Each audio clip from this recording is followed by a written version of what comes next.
Hi, Jason is here. Have you been waiting for us?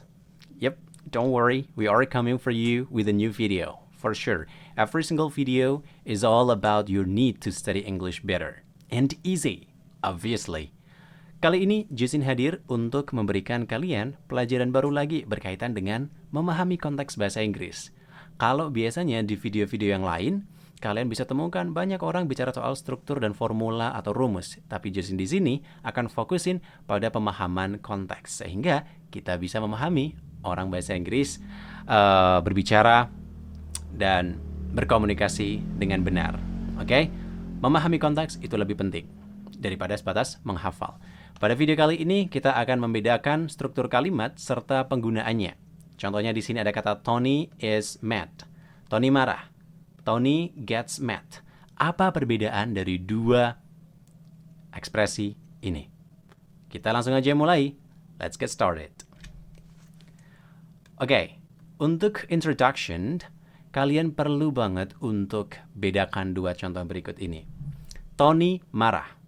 Tony jadi atau mulai marah. Dalam bahasa Inggris, apabila kita artikan Tony marah, Tony is mad.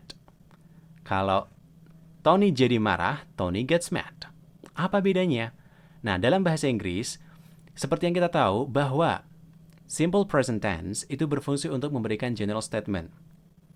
Nah, Tony is mad ini adalah puncak dari kemarahan Tony. Kita tahu, Tony berada pada final state of emotion. Tapi pada kalimat yang kedua, ini adalah perubahan emotional state. Dari yang sebelumnya tidak marah menjadi marah. Nah, maka di sini perbedaannya. Yang pertama kita gunakan to be, Tony is mad. Lalu kemudian yang kedua, Tony gets mad. Untuk menunjukkan apa? Perubahan situasi, perubahan emosi. Gitu. Kemudian, struktur kalimatnya jelas. Ketika kita menggunakan frasa seperti get dan kemudian kata sifat, artinya kita mau mengungkapkan perubahan keadaan. Prosesnya begini. Ini adalah prosesnya. Contohnya, you are not hungry. Okay. Current state-nya adalah kamu tidak lapar. Lalu kemudian, you get hungry. Kamu jadi lapar. Akhirnya, final state-nya, you are hungry. Kamu lapar. Nah, you get hungry itu adalah proses di tengah-tengah antara you are not hungry and then you are hungry. I hope that this is easy. Kemudian perhatikan contoh yang lebih banyak. Misalnya di sini, if you don't drink, you get thirsty. Jika kamu tidak minum, kamu jadi haus. Oke ya. If you don't drink, you get thirsty. Itu lebih enak daripada if you don't drink, you are thirsty. Kalau kamu tidak minum, kamu haus. Nah, dalam bahasa Indonesia mungkin tidak masalah. But in English, we have a different patterns. Contoh yang lain, drink your coffee, it's getting cold. Nah, ini. Drink your coffee, it's getting cold. Minum kopimu. Kopinya mulai dingin. Nah, it's getting cold. Mulai dingin. Kalau misal it's cold, udah dingin berarti. Gitu. Tapi kalau it's getting cold, yang tadinya mungkin panas, lalu kemudian jadi anget, lalu prosesnya berubah menjadi dingin gitu. Bahkan ada kata get better soon, alias lekas sembuh. Get better artinya membaik lah. Proses menjadi lebih baik. Proses menjadi lebih sehat, seperti itu.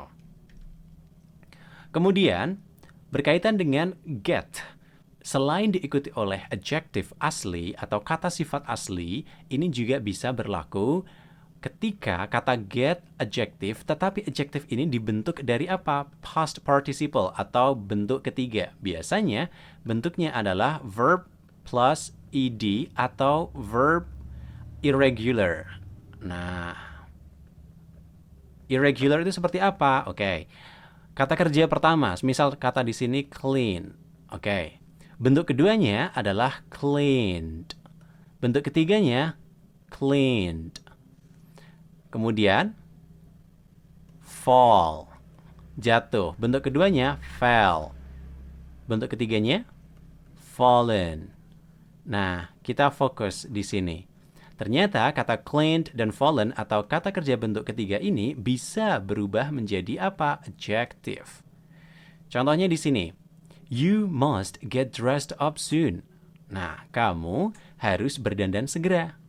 You must get dressed up. Nah, berdandan gitu. Kemudian, I think I get lost. Aku pikir aku jadi tersesat gitu. I think I get lost. Nah, kata lost ini sebenarnya dikata lose, lost, lost. Dress itu berasal dari kata dress, dressed, dressed. Seperti itu. Untuk penjelasan berkenaan dengan verb 3 yang menjadi past participle dan berlaku sebagai adjective ada di video yang lain. Kita hanya fokus memahami penggunaan frase get lalu kemudian diikuti oleh adjective. Oke ya? Itu adalah penjelasan berkaitan dengan frase get. Menjadikan kita paham bahwa ternyata untuk mengungkapkan proses itu ternyata mudah. Oke, tidak serta-merta he is, she is. Sometimes we say he gets, she gets thirsty, she gets mad, gitu. Dia jadi marah, gitu. Oke, itu aja. Kita akan ketemu lagi di video yang lain. Semoga video ini membantu dan kalian bisa berikan contoh lebih banyak. So, kita akan ketemu lagi. Bye then everyone. Dadah. Ciao.